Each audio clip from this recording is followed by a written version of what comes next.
Shalom Bapak Ibu Saudara yang dikasihi Tuhan. Kita bersyukur untuk kesempatan yang indah, kita dapat menghampiri hadirat Tuhan, menaikkan pujian dan seru doa kita kepadanya. Mari kita menyatukan hati kita untuk memulai persekutuan doa kita malam hari ini. Kita masuk di dalam doa. Terpujilah Tuhan yang begitu setia dalam kehidupan kami. Kami sungguh bersyukur Tuhan untuk kesempatan yang indah. Kami boleh menghampiri hadirat Tuhan, menaikkan seru doa kami, bahkan memuji kebaikan Tuhan, dan juga mendengarkan Engkau bersabda melalui kebenaran firman-Mu. Ya Tuhan, sebelum kami lebih dalam masuk dalam persekutuan doa ini, kami pun mengakui bahwa kami adalah manusia berdosa yang seringkali mendukakan hati Tuhan dan sesama kami. Karena itu ya Tuhan, kami mohon Engkau melayakkan kami, Engkau mengampuni dosa kami ya Tuhan, sehingga malam hari ini kami layak menyampaikan seru doa kami kepada Tuhan. Pimpin waktu persekutuan doa kami malam hari ini ya Tuhan, kami berdoa di dalam nama Tuhan kami yang hidup, Tuhan Yesus Kristus. Amin. Bapak Ibu Saudara yang dikasihi Tuhan, Mazmur 104 mengatakan, masuklah melalui pintu gerbangnya dengan nyanyian syukur, ke dalam pelatarannya dengan puji-pujian, bersyukurlah kepadanya dan pujilah namanya. Mari kita memuji Tuhan karena segala kebaikannya bagi kita. Kita nyatakan sebab Tuhan Dia baik.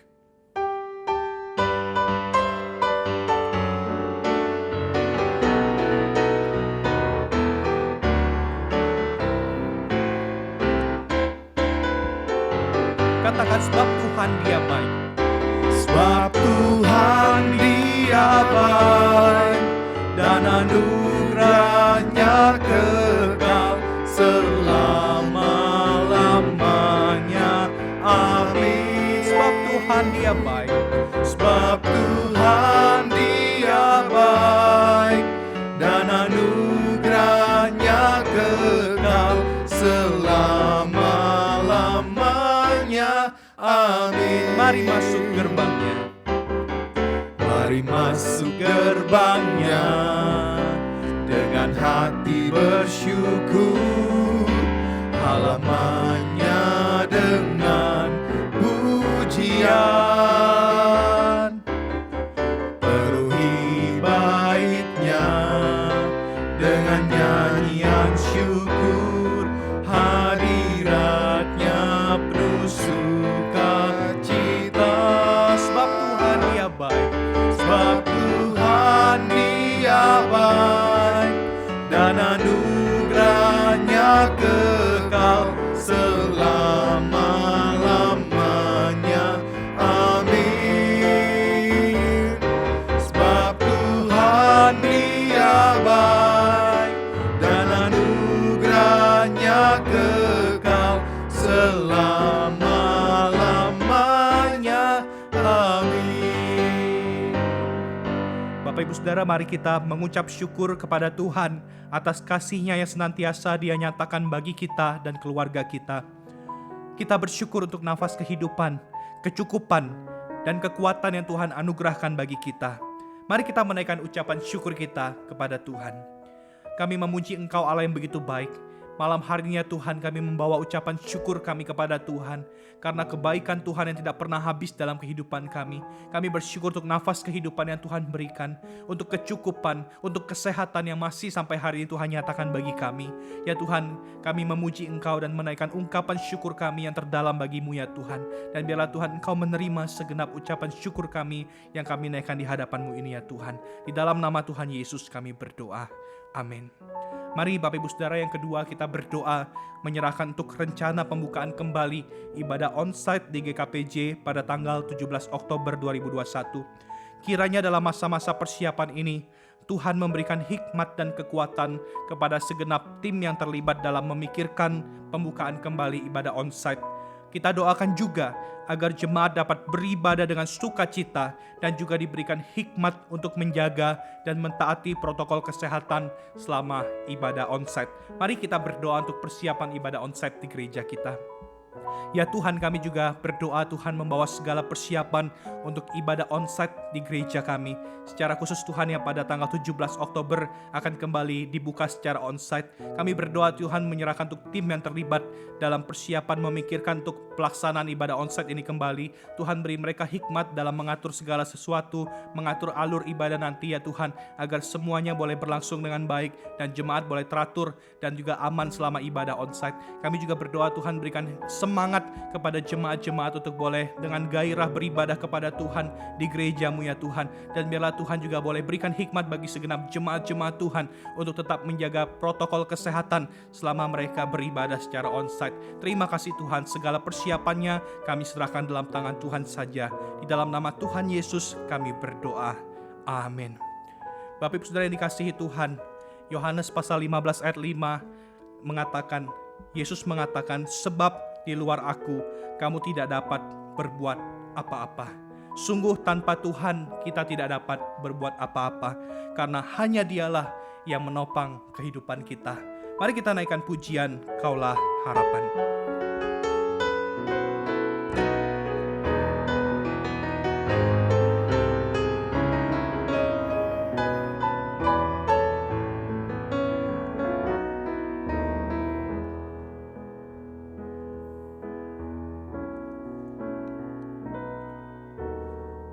Bukan dengan kekuatanku ku dapat jalani hidupku, tanpa Tuhan yang di sampingku ku tak mampu sendiri. Engkaulah kuatku yang menopangku. Ku pandang wajah-Mu dan berseru, pertolonganku datang dari-Mu. Peganglah tanganku, jangan lepaskan. Kaulah harapan dalam hidupku. Mari kita berdoa untuk penyusunan program kerja gereja kita di tahun 2022. Kita berdoa untuk segenap majelis hamba Tuhan dan pengurus-pengurus komisi yang terlibat dalam penyusunan program, agar kiranya Tuhan memberikan hikmat untuk memikirkan program yang tepat sasaran untuk mendukung pertumbuhan rohani jemaat dan anggota komisi-komisi di GKPJ. Mari kita berdoa menyerahkan rencana penyusunan program kerja tahun 2022. Mari kita berdoa. Ya Tuhan, kami juga berdoa saat ini membawa untuk gereja kami dan komisi-komisi di dalamnya dalam penyusunan program kerja tahun 2022. Kami berdoa Tuhan menyerahkan segenap majelis, hamba Tuhan dan segenap aktivis. Kiranya Tuhan berikan hikmat untuk boleh memikirkan program-program yang tepat sasaran, untuk kiranya boleh mendukung kerohanian, pertumbuhan iman jemaat-jemaat Tuhan, bahkan setiap anggota komisi di dalamnya. Dan kiranya Tuhan program ini pun boleh membawa jemaat-jemaat Tuhan nantinya lebih lagi dekat kepada Tuhan, lebih lagi mengenal Tuhan lewat setiap rencana pelayanan dan rencana kegiatan yang akan dilaksanakan. Terima kasih Tuhan, kami berdoa menyerahkan dalam tangan Tuhan untuk penyusunan program ini. Dalam nama Tuhan Yesus kami berdoa. Amin. Mari kita juga berdoa menyerahkan untuk sekolah minggu anak dan remaja di GKPJ. Untuk para pria, doakan untuk kerinduan setiap anak-anak dan remaja dalam mengikuti sekolah minggu secara online di masa pandemi ini. Kiranya mereka yang sudah bergabung tetap setia beribadah, dan mereka yang belum bergabung dapat dijangkau dan digerakkan untuk beribadah. Wanita, doakan untuk setiap guru-guru yang mengajar di sekolah minggu anak dan remaja. Melayani di masa pandemi bukanlah hal yang mudah. Ada banyak penyesuaian yang harus dilakukan. Kiranya Tuhan berikan semangat dalam melayani kepada setiap guru sekolah minggu, serta Tuhan juga berikan dorongan kepada guru-guru sekolah minggu untuk senantiasa bertumbuh dalam kerohanian mereka. Mari kita bersama buka suara. Pria doakan anak-anak sekolah minggu, wanita mendoakan untuk pertumbuhan iman guru-guru sekolah minggu dan semangat pelayanan guru-guru sekolah minggu. Mari kita berdoa. Bapa di surga, kami datang kepada Tuhan saat ini. Tuhan berdoa bagi setiap anak-anak sekolah minggu. Tuhan, kami tahu di masa pandemi beribadah secara online tidaklah mudah bagi anak-anak. mereka mungkin mengalami kebosanan dan kejenuhan. Tapi kami berdoa ya Tuhan, biar Tuhan tetap berikan semangat kepada mereka untuk boleh beribadah kepada Tuhan. Kiranya Tuhan, mereka yang sudah beribadah saat ini ya Tuhan, tetap setia boleh datang ke ibadah sekolah minggu setiap minggunya. Bahkan untuk mereka yang belum beribadah saat ini secara online, kami berdoa biar Tuhan boleh gerakan hati mereka, untuk mereka boleh beribadah kepada Tuhan, untuk mereka boleh digerakkan kembali untuk mendengar firman setiap minggunya lewat sekolah minggu, anak maupun remaja. Terima kasih Tuhan, kami menyerahkan dalam tangan Tuhan untuk setiap murid-murid sekolah minggu ini. Terima kasih Tuhan, dalam nama Tuhan Yesus kami berdoa. Amin. Mari kita saat ini juga berdoa untuk beberapa acara yang akan dilaksanakan oleh sekolah minggu kita dalam waktu dekat. Yang pertama, doakan untuk acara pembinaan guru sekolah minggu pada tanggal 11 Oktober dengan tema Rethinking Our Ministries. Kiranya lewat pembinaan guru sekolah minggu ini, setiap guru boleh disegarkan kembali dalam menjalani pelayanan mereka. Kita juga berdoa untuk acara kedua, yaitu pembinaan iman remaja yang akan dilaksanakan 10 Oktober dengan tema My Spirituality versus My Activity. Kiranya lewat seminar ini, remaja-remaja disadarkan pentingnya hubungan pribadi mereka dengan Kristus dalam menjalani keseharian mereka. Mari kita berdoa untuk dua acara sekolah minggu ini.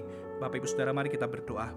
Kami saat ini berdoa Tuhan membawa untuk dua acara daripada sekolah minggu kami. Acara pertama yaitu Tuhan seminar pembinaan guru sekolah minggu yang akan dilaksanakan pada tanggal 11 Oktober ini ya Tuhan.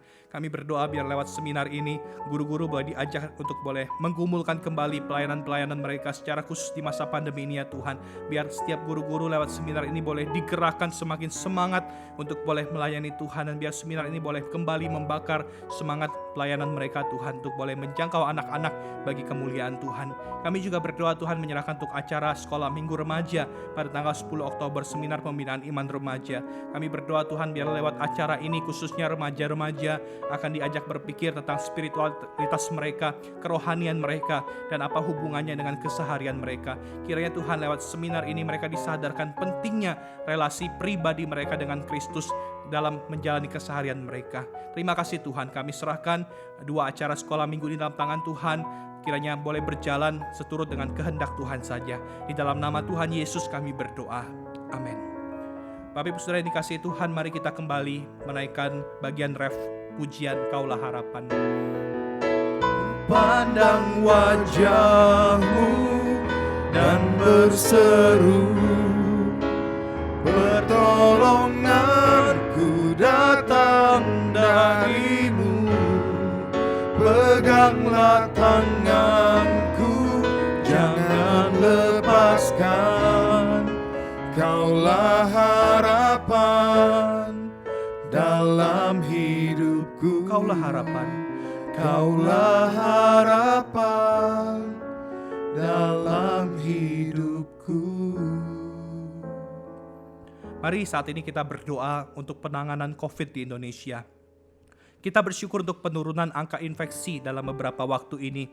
Tetapi kiranya ini tidak menjadikan masyarakat menjadi longgar dalam menjaga protokol kesehatan. Kita doakan agar masyarakat terus diberikan kesadaran untuk menjaga diri dan melindungi orang lain dengan protokol kesehatan. Kiranya pemerintah dan masyarakat boleh terus bekerja sama dalam upaya menekan penularan COVID, sehingga dengan pertolongan Tuhan, Indonesia boleh segera bebas dari virus COVID. Mari kita berdoa untuk penanganan COVID di Indonesia, Bapak Ibu Saudara. Ya Tuhan, saat ini kami juga terus berdoa membawa untuk pergumulan bangsa kami secara khusus Tuhan, virus COVID yang masih ada di tengah bangsa ini ya Tuhan. Kami berdoa Tuhan untuk penanganan COVID di tengah-tengah Indonesia. Secara khusus Tuhan, kami bersyukur jika beberapa waktu ini angka infeksi sudah mulai menurun. Tetapi kiranya ini tidak menjadikan masyarakat kemudian menjadi longgar dalam menjaga protokol kesehatan. Kiranya masyarakat tetap diberikan hikmat untuk menjaga diri mereka dengan protokol kesehatan yang ketat dan juga boleh menjaga orang lain. Bahkan Tuhan, kami berdoa kiranya Tuhan, pemerintah dan masyarakat boleh bekerja sama untuk boleh mendukung upaya untuk menekan angka laju COVID ini ya Tuhan. Sehingga kami berdoa dalam kehendak Tuhan, Indonesia boleh segera bebas daripada pandemi ini. Terima kasih Tuhan, kami berdoa memohon untuk penanganan COVID ini kepada Tuhan. Di dalam nama Yesus kami berdoa. Amin. Saat ini kita akan berdoa Bapak Ibu Saudara bagi beberapa jemaat-jemaat kita yang mengalami kelemahan tubuh. Yang pertama kita berdoa untuk Ibu Lee Tio Chun untuk pemulihan dari sakit. Kemudian kita berdoa juga untuk Ibu Lee Ik Ming yang mengalami patah kaki. Kita doakan untuk Bapak Peter Sim untuk pemulihan dari sakit. Kita doakan untuk Ibu Desi, yaitu istri Bapak Peter Sim, untuk pemulihan pasca mengalami jatuh. Dan yang terakhir kita juga doakan untuk beberapa jemaat kita yang dalam perawatan ataupun dalam masa pemulihan dari infeksi atau sakit COVID-19. Mari kita sama-sama berdoa menyerahkan jemaat-jemaat kita yang mengalami kelemahan tubuh. Ya Tuhan, saat ini kami membawa saudara-saudara kami yang saat ini mengalami sakit, kelemahan tubuh ya Tuhan. Kami berdoa saat ini untuk Ibu Lee Tio Chun untuk pemulihan dari sakit ya Tuhan. Kami berdoa biar Tuhan boleh menyertai dalam masa-masa pemulihan ini. Tuhan terus berkarya untuk kesembuhan daripada ibu yang kami kasihi ini ya Tuhan. Biarlah Tuhan di masa-masa pemulihan dia boleh diberikan kekuatan, bahkan pengharapan yang daripada Tuhan saja. Kami berdoa untuk Ibu Lee Ik Ming Tuhan yang mengalami patah kaki. Kami berdoa Tuhan, kami tahu tidak mudah di usia yang sudah tidak muda lagi mengalami patah kaki. Tetapi kami berdoa biar Tuhan boleh memulihkan Ibu Lee Ik Ming. Kami berdoa biar Tuhan boleh menghiburkan hatinya ya Tuhan di masa-masa dia mengalami kesulitan karena patah kaki. Kami juga berdoa Tuhan saat ini membawa untuk Bapak Peter Sim untuk pemulihan dari sakitnya Tuhan. Biar di masa pemulihan ini Engkau sendiri Allah yang menyempurnakan kesembuhannya. Kami berdoa juga Tuhan menyerahkan untuk istrinya yang beberapa waktu lalu mengalami jatuh dan saat ini dalam pemulihan pasca dia mengalami jatuh kemarin. Biar Tuhan boleh juga menjamah, memulihkan bagian tubuh yang sakit sehingga dia boleh kembali beraktivitas dengan nyaman seperti sedia kala. Kami membawa juga Tuhan saat ini membawa saudara-saudara kami yang mengalami kelemahan tubuh karena sempat terinfeksi COVID ataupun sedang dalam pemulihan di masa-masa sakit dari COVID ini ya Tuhan. Biar Tuhan boleh menolong mereka, menguatkan mereka, menghiburkan mereka Tuhan dalam masa-masa mereka menjalani isoman ataupun dalam masa-masa mereka menjalani pemulihan. Biar Tuhan sendiri yang boleh menjadi kekuatan mereka dan Allah sendiri yang terus menyertai mereka di tengah-tengah masa sakit mereka. Kami membawa mereka semua dalam tangan kasih Tuhan dan kami percaya Tuhan dalam waktu dan kehendak Tuhan Engkau Allah yang juga akan menyatakan kesembuhan bagi mereka. Terima kasih Tuhan, dalam nama Tuhan Yesus kami berdoa. Terima kasih Tuhan untuk waktu yang indah kami boleh berdoa kepada Tuhan pada hari ini. Dan kami percaya Tuhan setiap doa kami yang kami naikkan kepada Tuhan, Tuhan sendiri akan menjawab seturut dengan waktu dan kehendak Tuhan. Di dalam nama Tuhan kami yang hidup, Tuhan Yesus Kristus kami berdoa. Amin. Bapak Ibu Saudara, tiba waktunya kita akan mendengarkan kebenaran firman Tuhan. Kita bersyukur firman Tuhan hari ini akan dibawakan oleh penginjil Cornelius dengan tema surat kepada jemaat di Efesus. Mari sebelum kita mendengar firman Tuhan, kita siapkan hati kita dengan menaikkan pujian KPPK 340. Bila kau pernah cinta Yesus.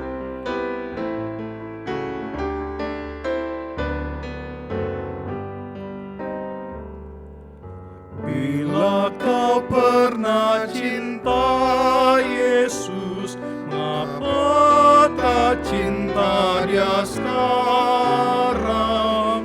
Meski kau telah menjauhkan Dia, kasih-Nya tak berubah.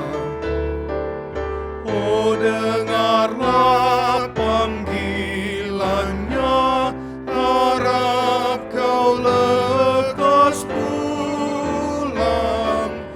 Bila kau pernah cinta Yesus, haruslah lebih cinta. Bila kau pernah cinta Yesus.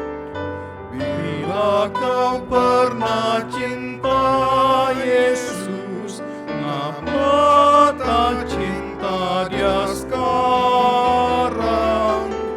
Meski kau telah menjauhkan Dia, kasih-Nya tak berubah.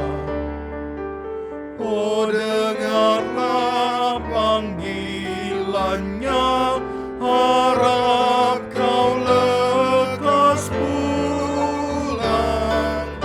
Bila kau pernah cinta Yesus, haruslah lebih cinta. Kepada penginjil Cornelius kami persilakan. Shalom Bapak Ibu Saudara sekalian yang terkasih dalam Tuhan Yesus. Kita bersyukur kepada Tuhan karena malam hari ini kita boleh bersama-sama memuji, membesarkan nama Tuhan dan juga menyampaikan permohonan doa kita kepada Tuhan. Mari pada saat ini kita akan sama-sama belajar akan firman Tuhan. Sebelumnya mari kita berdoa.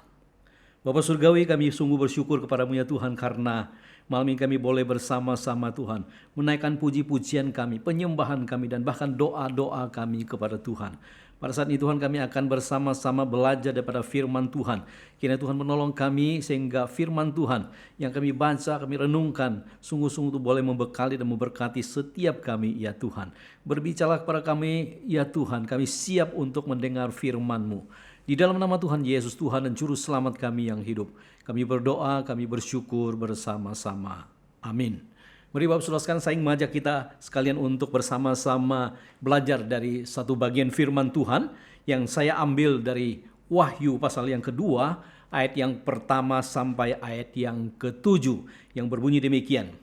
Tuliskanlah kepada malaikat jemaat di Efesus, inilah firman dari Dia yang memegang ketujuh bintang itu di tangan kanannya dan berjalan di antara ketujuh kaki dian emas itu. Aku tahu segala pekerjaanmu, baik jerih payamu maupun ketekunanmu. Aku tahu bahwa engkau tidak dapat sabar terhadap orang-orang jahat, bahwa engkau telah mencobai mereka yang menyebut dirinya rasul, tetapi yang sebenarnya tidak demikian, bahwa engkau telah mendapati mereka pendusta. Dan engkau tetap sabar dan menderita oleh karena namaku, dan engkau tidak mengenal lelah. Namun demikian aku mencelah engkau, karena engkau telah meninggalkan kasih-Mu yang semula. Sebab itu, ingatlah betapa dalamnya engkau telah jatuh. Bertobatlah dan lakukanlah lagi apa yang semula engkau lakukan. Jika tidak demikian, aku akan datang kepadamu dan aku akan mengambil kaki dianmu dari tempatnya, jikalau engkau tidak bertobat. Tetapi ini yang ada padamu, yaitu engkau membenci segala perbuatan pengikut-pengikut Nikolaus yang juga kubenci. Siapa bertelinga, hendaklah ia mendengarkan apa yang dikatakan Roh kepada jemaat-jemaat. Barang siapa menang, dia akan kuberi makan dari pohon kehidupan yang ada di taman Firdaus Allah. Sejauh pembacaan firman Tuhan, berbahagia kita yang membaca, merenungkan dan melakukan itu dalam kehidupan kita hari lepas hari. Bapak Saudara sekalian, tema renungan kita pada malam hari ini adalah surat kepada jemaat Efesus. Jemaat yang aktif melayani tetapi kehilangan kasih mula-mula. Bapak Saudara sekalian, pada suatu hari ada sepasang muda-mudi yang sedang asik berpacaran sambil bergandengan tangan melewati sebuah jalan. Di sepanjang jalan mereka begitu menikmati kebersamaan mereka. Namun tiba-tiba kemudian sang pemudi itu tersandung oleh batu dan kemudian berteriak kesakitan. Tiba-tiba kemudian sang pemuda pacarnya itu kemudian ambil batu itu dan kemudian dia melemparkan batu itu jauh-jauh sembari dia berkata, kurang ajar ini batu. Saudara sekalian, kita melihat bahwa pemuda itu begitu mencintai dan mengasihi sang pacarnya itu. Seolah-olah saudara sekalian dunia ini hanya milik mereka berdua. Dan kita semuanya hanya kontrak gitu ya. Tetapi saudara sekalian seiring berjalannya dia waktu. Setelah mereka menikah, setelah mereka married, saudara sekalian setelah mereka punya anak. Maka saudara sekalian istrinya tidak sengaja kemudian terbentur oleh pintu. Lalu kemudian suaminya langsung mengatakan, matamu di mana aja? Saudara sekalian, coba perhatikan, kasihnya sudah berubah. Kasihnya tidak lagi seperti dulu. Seiring berjalannya dengan waktu, saudara sekalian diuji oleh waktu, diuji oleh berbagai macam persoalan kesulitan dalam rumah tangga mereka. Maka kemudian saudara sekalian, kasih mereka sudah mulai luntur sedikit demi sedikit. Bapak saudara sekalian, pada waktu kita membaca bagian firman Tuhan tadi, maka saudara sekalian memperlihatkan kepada kita hal yang sama saudara sekalian. Pada mula-mulanya saudara sekalian bahwa jemaat ini sebuah jemaat yang begitu mencintai Tuhan, mengasihi Tuhan, melayani Tuhan dengan segenap hati mereka, melayani Tuhan dengan tulus hati, dengan hati yang murni, dengan sungguh-sungguh melayani Tuhan. Tetapi saudara sekalian, seiring berjalannya waktu, kemudian pelan-pelan, maka saudara sekalian, kasih mereka sudah mulai semakin luntur, semakin luntur. Sehingga saudara sekalian, aktivitas-aktivitas yang mereka lakukan, saudara sekalian, hanyalah merupakan rutinitas dan formalitas belaka. Saudara sekalian, bukan lagi karena mereka mencintai dan mengasihi Tuhan. Saudara sekalian, inilah jemaat Efesus. Bapak saudara sekalian yang terkasih di dalam Tuhan Yesus, jika kita membaca Kisah Para Rasul pasal yang ke-18 ayat 18 sampai ayat yang ke-20, maka sangat mungkin saudara sekalian untuk pertama kalinya jemaat ini saudara sekalian didirikan oleh Aquila dan Priscilla. Dan kemudian saudara sekalian Paulus kembali, setelah Paulus kembali dari Korintus ke Korintus, saudara sekalian, dari penginjilan ke Eropa, saudara sekalian, dia melewati kota Antioquia dan kemudian dia singgah ke kota Efesus ini. Nah, saudara sekalian, di kota Efesus inilah saudara sekalian dia melayani jemaat ini selama 3 tahun lamanya. Nah, setelah itu saudara sekalian, dia kemudian menyuruh anak rohani yang bernama Timotius untuk menggantikan dia dan kemudian melayani jemaat ini. Dan bahkan saudara sekalian, menurut sejarah gereja, saudara sekalian, Rasul Yohanes pun pernah melayani jemaat ini begitu lama. Dan itu berarti saudara sekalian bahwa jemaat ini adalah sebuah jemaat yang pasti punya doktrin yang begitu solid, punya doktrin yang begitu baik. Karena saudara sekalian, ada begitu banyak hamba-hamba Tuhan yang begitu kompeten. Hamba-hamba Tuhan saudara sekalian yang sudah terbukti kesetiaannya itu dalam melayani Tuhan. Lalu sebenarnya Bapak saudara sekalian yang terkasih dalam Tuhan Yesus, mari kita sama-sama kita mau melihat apa yang dikatakan oleh Kristus atau apa yang disampaikan oleh Kristus kepada jemaat Efesus ini. Yang pertama saudara sekalian, Kristus memperkenalkan dirinya. Saudara sekalian, coba perhatikan di ayat yang pertama yang berkata demikian. Dia yang memegang ke-7 bintang di tangan kanannya dan berjalan di antara ke-7 kaki dian emas itu. Lalu saudara sekalian, menurut salah satu komentator Alkitab mengatakan, saudara sekalian, yang dimaksud dengan ke-7 bintang itu melambangkan ke-7 malaikat pemimpin gereja. Sedangkan saudara sekalian, ke-7 kaki dian emas itu adalah ke-7 jemaat yang ada di kitab Wahyu, dan salah satunya saudara sekalian adalah jemaat Efesus ini. Bapak saudara sekalian, jadi maksudnya di sini adalah bahwa Kristus adalah kepala gereja. Dialah saudara sekalian yang berkuasa, berotoritas, mengangkat pemimpin-pemimpin gereja untuk melayani dan menggembalakan jemaatnya.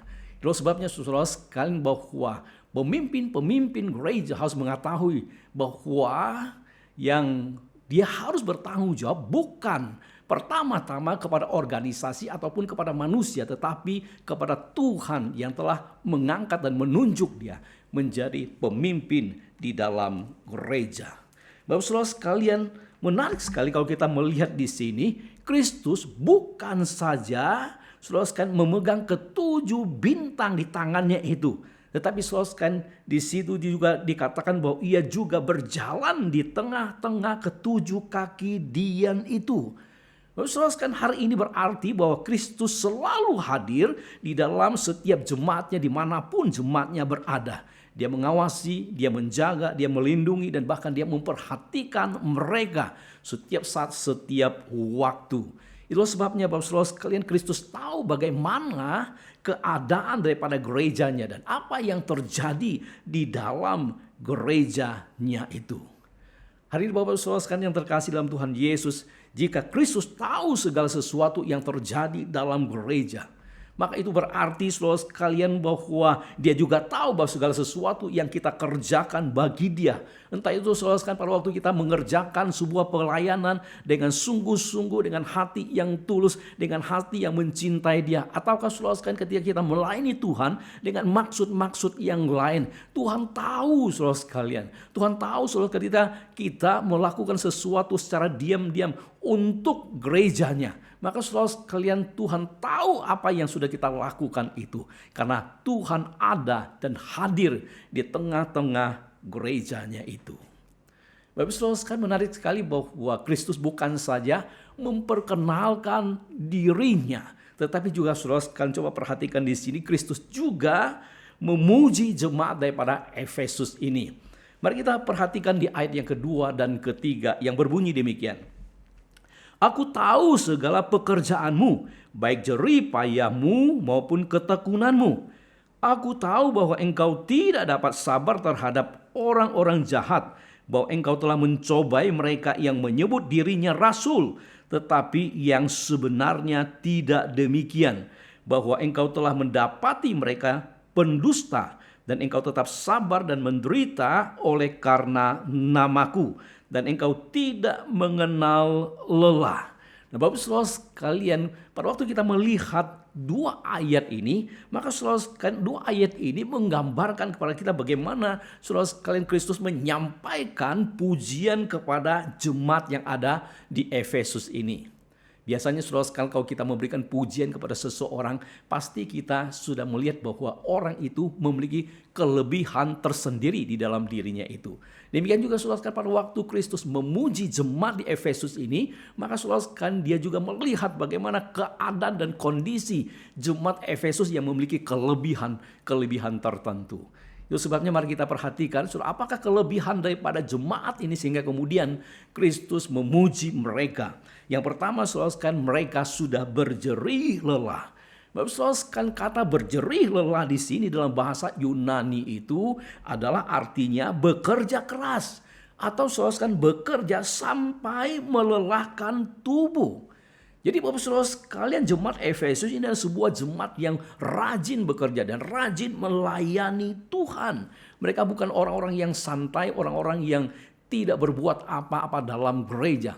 Tetapi mereka adalah orang-orang yang sibuk melayani Tuhan. Orang-orang yang bekerja keras di dalam melayani Tuhan. Kalau boleh saya katakan dalam konteks gereja saat ini, saudara sekalian, mereka adalah orang-orang yang senantiasa hadir di gereja, senantiasa setia beribadah, senantiasa melayani Tuhan, senantiasa mengikuti banyak kegiatan-kegiatan dalam gereja. Mungkin saudara sekalian, mereka juga mengikuti paduan suara. Mungkin juga mereka membesuk orang-orang yang sakit. Mungkin juga mereka akan memberikan pertolongan kepada orang-orang yang membutuhkan pertolongan. Mungkin mereka juga menulis, mengajar dan sebagainya. Sudah ada banyak hal yang mereka lakukan di dalam gereja. Mereka melakukan pekerjaan pelayanan itu sampai sudah dikatakan di situ berlelah-lelah. Itu sebabnya Kristus kemudian memuji mereka bahwa mereka sudah berjerih lelah di situ. Yang kedua, menarik sekali bahwa Kristus bukan saja memuji mereka karena mereka telah berjerih lelah, tetapi Kristus juga memuji mereka karena mereka begitu tekun di dalam menghadapi penderitaan. Bapak kalau kita melihat latar belakang daripada kota Efesus ini, maka kita menemukan bahwa kota ini adalah kota tempat perpaduan dari berbagai macam agama ada di sana. Dan agama atau kepercayaan yang paling terkenal di kota ini adalah kepercayaan terhadap Dewi Diana di sebuah kuil yang disebut dengan kuil Artemis. Nah, Bapak Saudara sekalian, pada waktu Paulus datang ke kota ini dan kemudian berkhotbah di kota ini, maka saudara sekalian, kota itu kemudian menjadi gempar oleh karena khotbah daripada Paulus, sehingga kemudian saudara sekalian ada di antara mereka yang kemudian membenci dan memusuhi Paulus karena apa yang Paulus khotbahkan bertentangan dengan pengajaran daripada agama mereka, sehingga mereka kemudian membenci Paulus. Karena saudara sekalian, ada sebagian orang yang menjual patung-patung berhala itu, saudara sekalian, omset mereka menjadi turun karena khotbah daripada Rasul Paulus. Tetapi saudara sekalian, Paulus sudah lama meninggalkan kota itu, dan bahkan Paulus sudah pulang ke rumah Bapa di surga. Namun saudara sekalian, dampak daripada khotbah Paulus ini, saudara sekalian, masih dirasakan oleh orang-orang Kristen yang ada di kota Efesus ini. Mereka saudara sekalian dibenci, mereka kemudian saudara sekalian difitnah, diperlakukan tidak adil dan bahkan dikucilkan oleh orang-orang yang tidak mengenal Allah. Tetapi saudara sekali, menarik sekali bahwa di dalam kesulitan, penderitaan yang mereka alami, mereka tetap berdiri teguh. Mereka tetap saudara sekalian tidak menggeser iman keyakinan mereka kepada Tuhan kita Yesus Kristus. Sehingga saudara sekalian di tengah-tengah penderitaan itu, saudara sekalian yang mereka alami, mereka tetap saudara sekalian berpaut kepada Tuhan dan beriman kepada Tuhan. Itulah sebabnya saudara sekalian Kristus memuji mereka dan mengatakan, "Aku tahu semua ketekunanmu." Dapat saudara sekalian, menarik sekali bahwa Kristus bukan saja memuji mereka karena jerih payah mereka dan karena ketekunan mereka dalam menghadapi penderitaan, tetapi juga Kristus memuji mereka karena mereka punya iman yang begitu solid kepada Kristus. Bapak saudara sekalian, mereka bukan seperti anak-anak kecil yang tidak tahu apa-apa. Mereka bukan saudara seperti anak kecil yang mudah diombang-ambingkan oleh berbagai macam pengajaran yang palsu. Tetapi saudara mereka punya iman yang begitu kuat, begitu solid. Sehingga saudara sekalian mereka berani, saudara sekalian, kalau ada kelompok-kelompok tertentu, orang-orang yang jahat yang berusaha untuk membelokkan iman mereka, saudara sekalian menantang orang-orang tersebut. Dan saudara sekalian, karena mereka punya keyakinan iman yang teguh di dalam Tuhan Yesus Kristus. Bapak saudara sekalian yang terkasih di dalam Tuhan Yesus, sebenarnya jemaat ini adalah sebuah jemaat yang sangat-sangat sempurna. Namun yang jadi pertanyaan saudara sekalian adalah bagaimana dengan kita hari ini? Saudara sekalian, adakah kita seperti jemaat yang ada di Efesus ini, yang saudara sekalian sudah berjerih lelah, yang sudah saudara sekalian bertekun di dalam menghadapi penderitaan, yang memiliki iman yang begitu murni dan solid di hadapan Tuhan? Saya kira saudara sekalian, jika kita mau bandingkan dengan mereka, saudara sekalian, kita tidak segiat, kita tidak setekun, dan kita tidak setangguh mereka di dalam kita melakukan pekerjaan Tuhan. Namun saudara sekalian, sebuah gereja yang begitu sempurna saja memiliki kekurangannya. Lalu sebabnya kemudian Tuhan mencelah mereka karena mereka telah meninggalkan kasih mereka yang mula-mula kepada Kristus. Bapak saudara sekalian yang terkasih dalam Tuhan Yesus, menarik sekali. Kristus bukan saja memperkenalkan dirinya kepada mereka dan memuji mereka, ya, tetapi juga saudara sekalian Kristus mencela mereka. Mari kita perhatikan di ayat yang keempat yang berbunyi demikian. Namun demikian aku mencela engkau karena engkau telah meninggalkan kasihmu yang semula.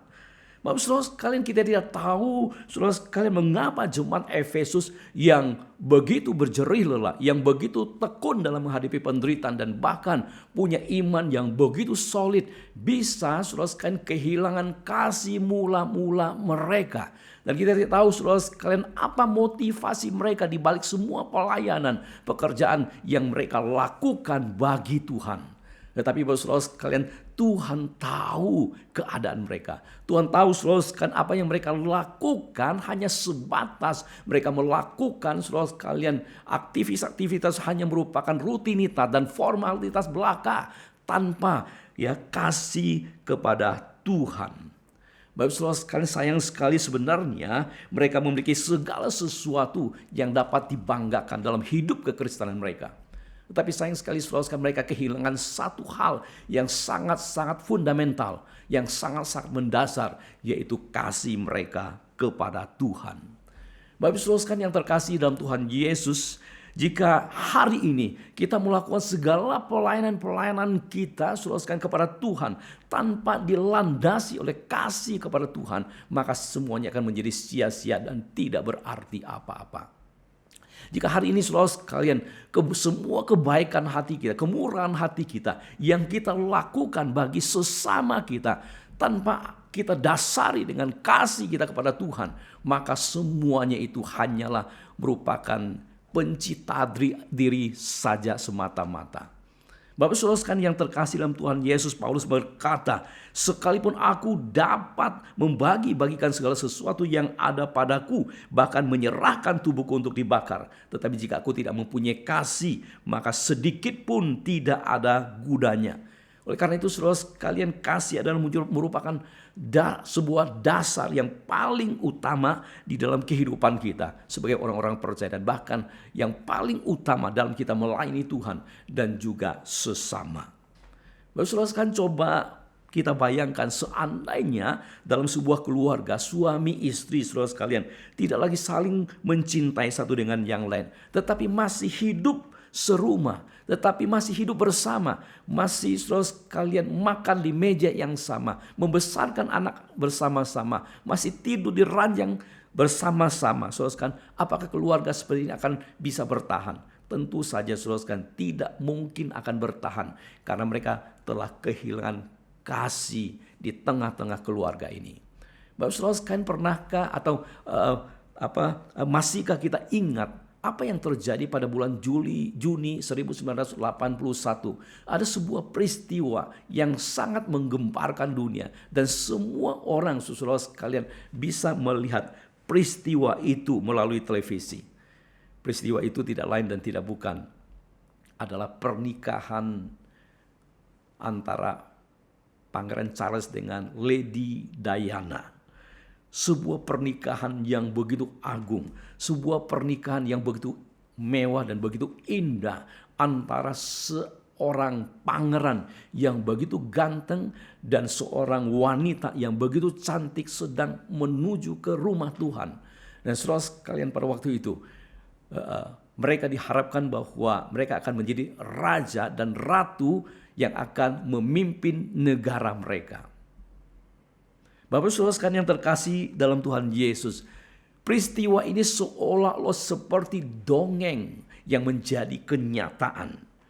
Tetapi sayang sekali Bapak saudara sekalian, bahwa pada tanggal 9 Desember 1992, pada waktu itu saudara sekalian, Perdana Menteri daripada Inggris mengumumkan bahwa Pangeran Charles dan Lady Diana bercerai. Bapak saudara sekalian, sebuah beautiful love story sudah berakhir dan hancur berantakan. Mereka saudara sekalian harus berpisah. Tetapi karena anak-anak mereka harus membesarkan anak-anak mereka. Karena jabatan yang khusus, maka saudara sekalian, mereka harus berdiri berdampingan bersama-sama menyambut tamu dari luar negeri. Mereka saudara sekalian berbicara dengan begitu akrab, seolah-olah saudara sekalian tidak terjadi apa-apa. Mereka sedang mementaskan sebuah drama yang sangat-sangat mengesankan. Tetapi saudara sekalian, sebenarnya mereka telah kehilangan kasih yang sungguh-sungguh di antara mereka. Bapak Ibu saudara sekalian yang terkasih dalam Tuhan Yesus, kasih adalah merupakan dasar terbentuknya sebuah keluarga.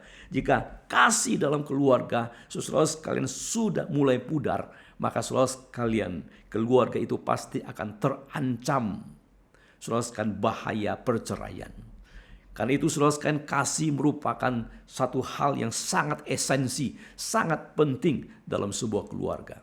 Bapak saudara sekalian, pada waktu kita memikirkan tentang jemaat yang ada di Efesus ini, saudara sekalian, jemaat Efesus ini juga saudara sekalian kehilangan kasih yang mula-mula kepada Tuhan.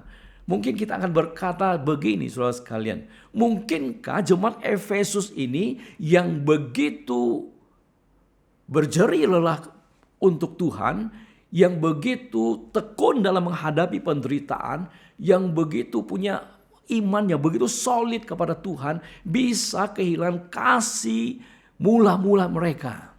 Saudara sekalian, jawabannya adalah sangat-sangat mungkin.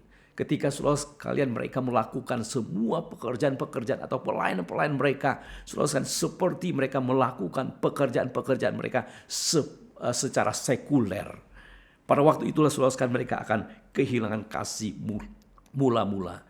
Bapak saudara sekalian yang terkasih dalam Tuhan Yesus, mungkin kita akan berkata begini, ya, bagaimana kita bisa tahu bahwa kita sudah kehilangan kasih mula-mula kepada Tuhan? Pertama, saudara sekalian, pada waktu kita saudara sekalian melayani Tuhan, dan pada waktu kita kehilangan sukacita ketika kita melayani Tuhan, maka pada waktu itulah saudara sekalian kita kehilangan kasih kita kepada Tuhan. Pada waktu kita sudah kehilangan saudara semangat, antusiasme untuk beribadah kepada Tuhan. Nah, saudara sekalian, pada waktu itulah saudara sekalian kita sedang kehilangan kasih kita mula-mula kepada Tuhan.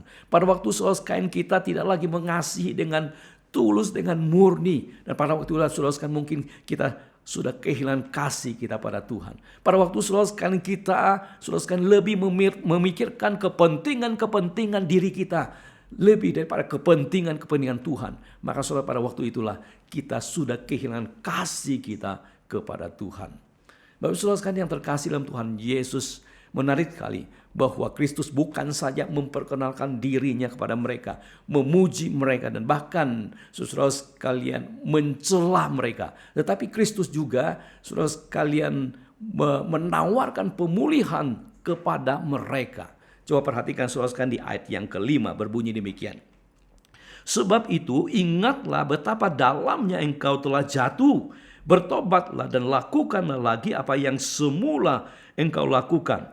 Jika tidak demikian, aku akan datang kepadamu dan aku akan mengambil kaki dianmu dari tempatnya, jikalau engkau tidak bertobat. Baru selanjutnya kita bersyukur kepada Tuhan, karena Tuhan kita adalah Tuhan yang maha pengampun, maha pengasih dan penyayang. Saudara sekalian, Dia mau mengampuni kita ketika saudara sekalian kita mau bertobat, ya, mengaku segala kesalahan dan dosa kita di hadapan Tuhan. Maka dengan tangannya yang terbuka, Dia mau menerima kita kembali kepadanya. Bapak saudara sekalian, ketika kita membaca ayat ini jelas sekali Kristus menawarkan pemulihan kepada jemaat yang ada di Efesus ini. Saudara sekalian, apa yang Kristus katakan untuk memulihkan mereka? Yang pertama, saudara sekalian, Kristus mengatakan, sebab itu ingatlah betapa dalamnya engkau telah jatuh. Saudara sekalian, Kristus ingin mereka bangkit kembali dari kejatuhan mereka. Saudara sekalian, Tuhan tidak mau mereka tinggal di dalam kejatuhan mereka itu, tetapi Tuhan ingin supaya mereka bangkit dari kejatuhan mereka dan meninggalkan saudara sekalian hal-hal yang lama mereka dan berpaling kepada Tuhan. So, bagaimana caranya? Tuhan, firman Tuhan mengatakan, ingatlah kapan jatuhnya. Ingatlah mengapa engkau jatuh. Ingatlah bagaimana engkau jatuh dan kehilangan kasih mula-mula itu. Dan disitulah engkau harus bangkit kembali. Dan Bapak saudara sekalian, menarik sekali bahwa Kristus bukan saja mengatakan kepada mereka untuk bangkit saudara sekalian dari kejatuhan mereka, tetapi Kristus mengatakan mereka harus bertobat. Saudara sekalian, apa artinya bertobat? Bertobat artinya saudara sekalian membalikkan arah 180 derajat kepada Tuhan. Seringkali kita berpikir bahwa saudara sekalian bertobat itu hanya sekedar mengucapkan kata-kata pengampunan dan kata-kata maaf. Tapi saudara sekalian, sebetulnya tidaklah cukup saudara kata-kata pengampunan dan kata-kata maaf itu mewakili sebuah pertobatan. Tapi saudara sekalian, pertobatan ini artinya adalah bahwa kita berhenti berbuat jahat dan kemudian memfokuskan diri kepada Tuhan.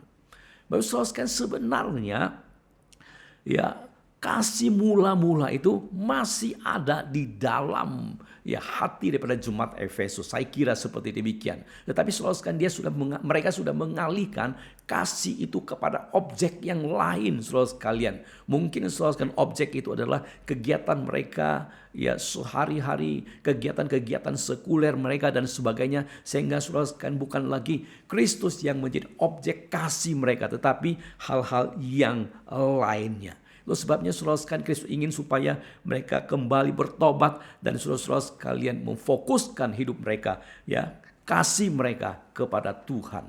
Saudara sekalian, yang ketiga, Kristus menawarkan pemulihan yang ketiga bagi mereka adalah Kristus mengatakan harus melakukan apa yang mula-mula mereka lakukan. Saudara sekalian, jika kita ingin dipulihkan secara total kerohanian kita, ya, kita juga saudara sekalian harus bangkit, bukan hanya bangkit dari kejatuhan kita, bertobat dari segala keberdosaan kita, tetapi juga kita kembali melakukan apa yang pertama kali kita lakukan, kasih kita kepada Tuhan ketika saudara sekalian kita melakukan pelayanan-pelayanan kepada Tuhan pada waktu masa-masa yang lalu. Maksudnya di sini adalah bahwa ingatlah, lalu kemudian saudara sekalian bagaimana kita melayani Tuhan pada awal-awal kita percaya kepada Tuhan, kita melayani dengan penuh cinta kasih kepada Tuhan. Bapak saudara, betapa indahnya saudara ketika kita mengingat Saudara, pada waktu kita percaya kepada Tuhan, saudara, bukankah hati kita berkobar-kobar, saudara, ketika kita mengingat bagaimana Tuhan Yesus begitu mencintai kita, Tuhan Yesus menyelamatkan kita. Bukankah saudara sekalian kita senantiasa saudara rindu untuk bersama-sama, saudara sekalian rindu untuk bertemu dengan Tuhan setiap hari melalui doa dan juga melalui saat teduh kita. Bukankah saudara sekalian kita begitu bersuka cita, saudara sekalian, ketika kita bertemu dengan saudara seiman kita di gereja bersama-sama beribadah kepada Tuhan. Sekalipun saudara sekalian kita punya persoalan, punya kesulitan, tetapi kita tetap bersuka cita oleh karena kita mencintai dan mengasihi Tuhan. Bukankah saudara sekalian pelayanan-pelayanan yang kita lakukan pada waktu itu, saudara sekalian, penuh dengan hati yang tulus, dengan hati yang suci, saudara sekalian, dengan hati yang penuh dengan pengorbanan. Kita rela, saudara sekalian, berkorban melayani Tuhan dengan segenap hati kita karena kita mencintai dan mengasihi Tuhan kita. Kita tidak neko-neko dengan Tuhan karena kita mencintai dan mengasihi Tuhan dengan segenap hati kita. Bapak saudara sekalian, masih ingatkah pada waktu pertama kali kita, saudara sekalian, percaya kepada Tuhan? Nah, saya, saudara sekalian, masih ingat ketika saya baru, saudara sekalian, percaya dan terima Yesus sebagai Tuhan dan Juru Selamat saya secara pribadi. Saudara sekalian, hati saya dipenuhi dengan begitu sukacita. Dan bahkan saudara, ketika Tuhan memberikan atau mempercayakan pelayanan kepada saya, nah saudara sekalian, saya begitu bersukacita mengambil pelayanan itu dan melakukannya dengan sungguh-sungguh. Dan saya masih ingat, saudara sekalian, pada waktu itu gereja kami, yaitu gereja asal kami di kampung, gereja kami membuka beberapa pos PI dan setiap hari Kamis kami beberapa orang bergantian pergi ke sana untuk melayani Tuhan. Jarak antara gereja dengan pos PI cukup jauh. Kalau mau ditempuh dengan sepeda mungkin kira-kira 1 sampai 1,5 jam baru sampai ke tempat itu. Tetapi pada waktu itu saudara sekalian, kami begitu bersuka cita melayani Tuhan dan tidak merasa lelah. Dan karena kami mencintai dan mengasihi Tuhan. Bapak saudara sekalian, ketika kita mengingat bagaimana kita mencintai Tuhan pada waktu mula-mula dulu, saudara, itu semua memberikan kekuatan pada kita untuk bangkit kembali, bersemangat kembali untuk melayani Tuhan. Hari ini saudara sekalian, bagaimana dengan kita? Apakah saudara sekalian kita tetap masih punya semangat itu yang berkobar-kobar itu? Apakah hari ini saudara kita tetap memiliki kasih yang mula-mula kita melayani Dia? Ataukah saudara sekalian kita seperti jemaat yang ada di Efesus ini, yang sudah kehilangan kasih mereka yang mula-mula di dalam melayani Tuhan? Mari Bapak saudara sekalian, jikalau memang demikian adanya, mari sesuai dengan himbauan daripada Kristus, mari kita bertobat. Mari kita ingat kembali saudara sekalian cinta kita yang mula-mula kepada Tuhan. Mari kita melakukan kembali saudara sekalian seperti semula kita lakukan pelayanan-pelayanan yang penuh dengan cinta kasih kepada Tuhan, yang penuh dengan dedikasi kepada Tuhan, sehingga kita boleh menjadi berkat bagi banyak orang. Kiranya Tuhan memberkati firman-Nya. Amin. Mari kita berdoa. Bapa Surgawi, kami sungguh bersyukur kepadamu ya Tuhan untuk firman Tuhan yang boleh kami baca, kami renungkan bersama-sama pada malam hari ini. Kiranya Tuhan firman-Mu boleh menyapa setiap daripada kami dan mengingatkan setiap kami untuk kami boleh ya Tuhan melakukan segala sesuatu yang Tuhan percayakan kepada kami dengan segenap hati kami, dengan cinta kepada Tuhan. Tuhan tolonglah kami ya Tuhan, ingatkan setiap daripada kami untuk kami boleh ya Tuhan menjadikan kasih kami kepada Tuhan sebagai prioritas di tengah-tengah pelayanan kami. Terima kasih Tuhan Yesus, dengarkan doa kami yang kami panjatkan dalam nama Yesus Tuhan dan Juru Selamat kami yang hidup. Amin. Bapak saudara sekalian, selamat malam. Persekutuan doa kita sampai di sini. Tuhan Yesus memberkati. Amin.